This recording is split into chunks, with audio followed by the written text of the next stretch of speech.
Welcome to Accelerator Pedals.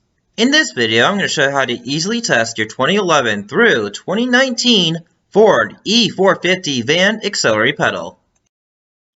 This is the power supply. It takes 3 AA batteries. Line them up like this.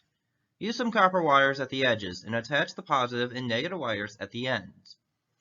Verify that you will have about 4.5 volts coming out. That is close enough for testing to the 5-volt system in your car. After assembling the power supply, the plug should be facing towards you just like this. The positive from the multimeter and the battery will be connected up to this first pin, and the multimeter will be set at 20 volts just like this.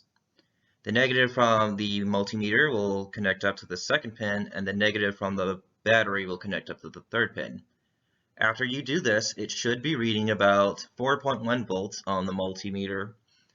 And as you press down on the pedal, it should read about 2.7 volts as it is fully compressed, or at the very end. Make sure you're checking for both spikes and glitches during your test. For the second potentiometer, the multimeter will still be set at 20 volts just like this. And the negative from the battery will connect up to this fourth pin. The negative from the multimeter will connect up to the fifth pin. And the positive from both the multimeter and the battery will connect up to the bottom sixth and final pin. After you do that, it should be reading about 3.8 volts on the multimeter in its idle position. As you fully press it in, it should stop at around 1.0 volts. Remember to be checking for spikes and glitches during these tests.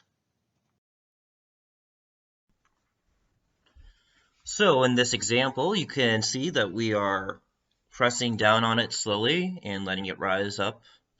And it looks like that this is not having any problems. It doesn't have any glitches or spikes. If your pedal has a spike or glitch, time to replace it. Our website shows when we have them in stock. We ship them from Ohio and we'll send it out right away. Check out the pinned comment and in the description for the link to our website. Thank you and have a good day.